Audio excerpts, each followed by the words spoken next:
नमस्कार। आप सभी का स्वागत है। दुआ और प्रार्थना में आप याद करते हैं, इसके लिए आपका बहुत बहुत आभार, बहुत बहुत धन्यवाद। आज चुनाव का वो रण थमे हुए पूरा एक रात का समय हो चुका है। इस चुनावों में राजस्थान के पूरे प्रदेश में लगभग कई बार तो यूं लगा कि झुंझुनू की हॉट सीट के बारे में बात होगी, फिर लगा कि नरेश मीणा की बात होगी, लेकिन अंततः जाते जाते एक व्यक्ति पर आकर के ये चर्चा का विषय थम सा गया है। वो पीछे वाली जो रात थी, जो अभी रात बीती है, वो रात खींवसर के लिए इतनी सुनसान थी, लेकिन विपक्षी पार्टियों के लिए काफ़ी खुशहाली थी। ऐसे में आज एक लड़ाके का विश्लेषण करना काफ़ी ज़रूरी है। लड़ाका तो रहेगा और लड़ाका हमेशा से ही रहेगा। ये अलग बात है कि लड़ाके को हराने के लिए काफ़ी जोर आजमाइश किया गया, लेकिन लड़ाके पर कितना फ़र्क पड़ता है ये सिर्फ लड़ाका ही जानता है।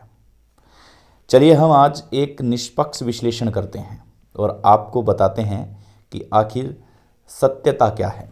हनुमान बेनीवाल को घमंड था। ये मेरे शब्द नहीं हैं, ये शब्द हैं रिचपाल मिर्दा के। उन्होंने कहा है कि रावण को भी घमंड नहीं रहा, रावण को भी घमंड था और उन्होंने श्री राम से लड़ाई करते करते ये तय कर लिया था कि भाई सब कुछ वही है, लेकिन हुआ ऐसा बिल्कुल भी नहीं। इसलिए अब हनुमान का जो घमंड था वो चूर चूर हो चुका है। उनके कार्यकर्ता ये मानते थे कि ऊपर भगवान है और नीचे हनुमान है, और आज उनको विश्वास हो गया है कि जनता जनार्दन होती है। ये शब्द एक नेता के, जो काफ़ी मंझे हुए नेता और काफ़ी चर्चा में रहने वाले नेता, काफ़ी सुर्खियां बटोरने वाले नेता, साथ ही साथ वो भाजपा के कार्यकर्ता और सीएम को धन्यवाद दे रहे हैं कि उनकी वजह से ये चुनाव निकालने में सक्षम रहे हैं। लेकिन एक जो बात, बड़ी बात बोली है रिचपाल मिर्दा ने, आज उस बात पर हनुमान बेनीवाल के एक एक कार्यकर्ता को सोचने पर मजबूर कर दिया है। अगर नहीं सोचा है तो उन्हें ज़रूर सोचना चाहिए कि आखिर ये बात कैसे बोली है, और उन लोगों तक पहुंचना चाहिए जो लोग ये सोचते हैं। आज ये बताया है कि हनुमान के विभीषणों ने ही चुनाव को हराने में अहम भूमिका निभाई है। हनुमान बेनीवाल चुनाव आराम से जीत जाते, लेकिन उनके जो अपने विभीषण हैं उन्होंने विपक्षी पार्टियों की मदद की है। हम ये मान सकते हैं और जान सकते हैं कि ये बात दमदार लगती है। साथ ही साथ उन्होंने ये भी बोला है कि हमने तो अमर बकरा मान लिया था और कानों में कुंडल पहनाने के लिए हम साथ लेके आए थे, लेकिन जमानत जब्त नहीं हुई। इस जनता ने उन्हें भी प्यार दिया है और इस वजह से ये कुंडल काम में नहीं आए। सारी बातें अगर हम एक हंसी के पात्र की तरफ देखें, क्योंकि रिचपाल मिर्दा जैसे नेता को कोई सीरियस नहीं लेता। रिचपाल मिर्दा अपनी एक हंसी मजाक की बात से काफ़ी वायरल हुए थे और यही वजह रही है कि इस चुनाव में उन्हें स्टार प्रचारक बनाया गया था। रिचपाल मिर्दा का जो पीछे का जो बैक स्टेटस निकाल के देखें तो वो चुनावी और राजनीति के संदर्भ में इर्द गिर्द रहा है, परंतु कभी उतनी कामयाबी हासिल नहीं हुई जितनी हासिल उन्हें अपने मजाकिया अंदाज से हुई है। और इसलिए हम उन्हें एक सलाह भी देना चाहते हैं कि अगर वो चाहें तो एक बार कपिल शर्मा शो में भी जा सकते हैं, क्योंकि आपको लोग आपके इस अंदाज से ही पसंद करते हैं। अब सारी बातें हम उनकी मजाक में ले सकते हैं, क्योंकि वो अक्सर इस मजाक के रवैये के लिए जाने जाते हैं, परंतु जो ये बात बोली है, आज हनुमान बेनीवाल को ये बात जरूर सोचना चाहिए। वो ये बात कि आपके ही विभीषणों ने चुनाव जिताने में हमारी मदद की है और आपको चुनाव हराने में मदद की है। अब कौन थे वो विभीषण, या किस पर था इनका वो सटीक निशाना?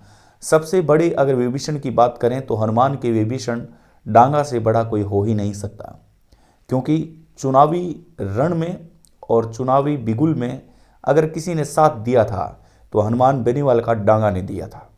लेकिन समय का भरोसा नहीं है, कब पलटी मार जाता है ये। समय रहते हनुमान डांगा को नहीं संभाल पाए और डांगा ने अपनी डांग दिखा दी।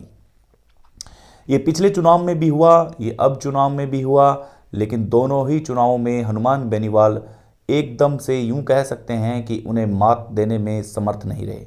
पिछले चुनाव में जो हुए उस चुनाव में बहुत कम अंतराल था, इसलिए लोग ये भी कह रहे थे कि हनुमान बेनीवाल खींवसर में जीतते आ रहे हैं, वो सिर्फ और सिर्फ डांगा की वजह से ही जीतते आ रहे हैं, क्योंकि हनुमान बेनीवाल को इतना वक्त नहीं है कि वो दिल्ली या फिर जयपुर से यहाँ तक आए, लेकिन इतना वक्त जरूर है कि डांगा को वो फ़ोन करके एक नई जिम्मेदारी दे दें। हनुमान बेनीवाल के पास दो ऑप्शन थे, या तो वो हार मान करके रेवंत राम डांगा को अपने गले से लगा लेते। अगर वो गले से लगा लेते तो शायद खींवसर की आज ये सीट डांगा के खेमे नहीं जाती, या फिर उन्हें लगता कि इस सीट से रेवंत राम डांगा को उतारना चाहिए, ऐसा कोई मौका देना चाहिए। सारथी रहे हैं हनुमान बेनीवाल के हमेशा साथ उठने बैठने वाला आदमी आज उनको पटखनी देकर के आगे निकल गया है। रिचपाल मिर्दा का ये शब्द कहीं न कहीं रेवंत राम डांगा पर फिट दिखाई दे रहा है।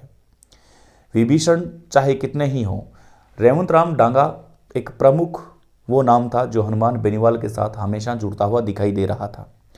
लेकिन हनुमान बेनीवाल ने अगर उन्हें छिटकारा या उन्हें इस बात का अंदेशा नहीं होने दिया कि रेवंत राम डांगा के बिना हनुमान बेनीवाल अलग हैं, हनुमान बेनीवाल अलग दिखाई दे रहे हैं, ऐसे में अगर इस बात में सत्यता नहीं थी तो फिर ये बात जाहिर सी है कि रिचपाल मिर्दा के ये शब्द उन शब्दों पर बैठ रहे हैं, क्योंकि रेवंत राम डांगा अकेले नहीं आए।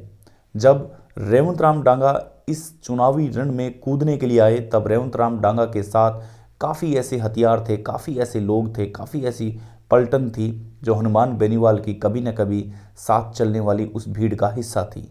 लेकिन इस चुनाव में रेवंत राम डांगा ने उन लोगों को निकालने का काम किया है जो लोग वाकई हनुमान बेनीवाल के साथ थे और उन्हें बैक पर्दे पर बैकएंड टीम में रखा गया।